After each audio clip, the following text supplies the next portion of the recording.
Hello दोस्तों, इस video में हम बात करने वाले हैं कि इंग्लिश सीखने के लिए हमें कौन से ऐसे मेथड्स है ग्रामर में जिसको वो चैप्टर पढ़ के हम इंग्लिश अच्छे अपने आप में इम्प्रूवमेंट ला सकते हैं। तो इस वीडियो के थ्रू आउट मैं आपको सारी चीज़ें बताने वाला हूँ क्लियर में, ठीक है। तो सबसे पहले देखिए, जो लोग भी इंग्लिश बिगिनर्स हैं उनको पहले तो उनका जो टॉपिक है पार्ट्स ऑफ स्पीच ग्रामर में, वो पहले उन्हें पढ़ लेना चाहिए, क्योंकि पार्ट्स ऑफ स्पीच अगर आप पढ़ लेते हैं तो आप बहुत सारी इंग्लिश में जो आपका डाउट्स है, कन्फ्यूजन्स है, वो सारी चीज़ें आपको ख़त्म हो जाता है। आपको पता चल जाएगा कि नाउन क्या होता है, प्रोनाउन क्या होता है, वर्ब क्या होता है, एडवर्ब क्या होता है, सारी चीज़ें आपको पता चल जाता है, ठीक है। उसके बाद आइए दूसरे टॉपिक पे। दूसरा टॉपिक हमारा होता है पार्ट्स ऑफ स्पीच सीखने के बाद आप आइए टेंस के ऊपर, ठीक है।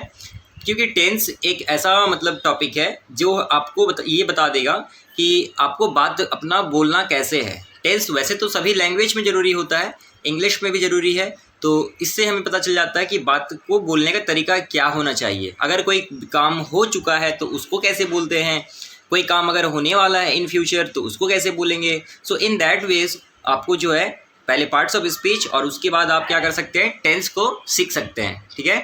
अब आइए 3 नंबर पे। टेंस हो जाने के बाद आप दोस्तों सीखना स्टार्ट कर दीजिए मॉडल वर्ब्स, क्योंकि मॉडल वर्ब्स में जितने भी मॉडल वर्ब्स होते हैं इसका यूज़ नॉर्मली जब हम लोग किसी से बात करते हैं तो किया जाता है, ठीक है। मॉडल वर्ब का यूज़ होता है, जैसे आपको पता चल जाएगा मॉडल वर्ब पढ़ने के बाद कि शुड का यूज़ कैसे होगा, वुड का यूज़ कैसे होगा, कैन, कुड, मे, माइट, सारी चीज़ें आपको क्लियर हो जाएगा कि हम लोग इसका यूज़ कम्युनिकेशन में कैसे करते हैं, ठीक है।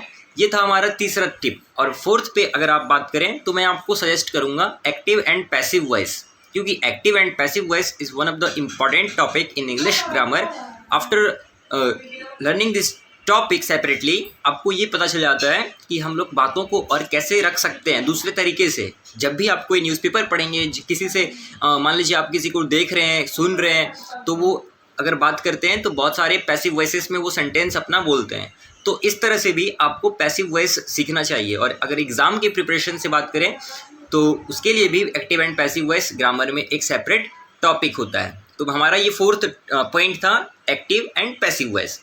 और 5th नंबर पे मैं आपको ये सजेस्ट करना चाहूँगा, एडवाइस देना चाहूँगा कि आप वर्ड मीनिंग्स पे काम कीजिए। आप थोड़ा सा सिनोनिम्स जो होता है, एंटोनियम्स जो होता है, इन चीज़ों पे अपना टाइम वेस्ट कीजिए। टाइम वेस्ट करने का मतलब है नए नए वर्ड्स आप याद करना, नए नए वर्ड्स जानना शुरू कर दीजिए इंग्लिश में, ठीक है, क्योंकि इंग्लिश में बहुत सारे वर्ड्स आते रहते हैं। अच्छा, इसके बाद एक इम्पॉर्टेंट चीज़ मैं ये बता देता हूँ कि अगर आप मान लीजिए आपके घर में छोटे भाई बहन हैं, कोई अगर घर में पढ़ने वाले हैं, और जैसे ऐसे एक इम्पॉर्टेंट टॉपिक होता है ना, ऐसे कैसे लिखा जाता है, मतलब एक अच्छा हम लोग ऐसे निबंध कैसे लिख सकते हैं, हिंदी इंग्लिश कहीं भी एप्लीकेशन कैसे लिख सकते हैं। चाहे मान लीजिए आपको बैंक में कभी जाना हो, कभी बैंक मैनेजर को लिखना हो, या किसी का कहीं भी अगर आपको कोई एप्लीकेशन लेना है, कहीं पुलिस स्टेशन में लिखना है, तो ऐसे सिचुएशन में आपको मैं एक चैनल बता रहा हूँ जिसका नाम है पाठशाला क्लब। पाठशाला क्लब एक ऐसा चैनल है जिस पे आपको एक एग्जैक्ट तरीक़ा से कैसे एक निबंध लिखा जाता है, कैसे एक अच्छा एप्लीकेशन लिखा जाता है,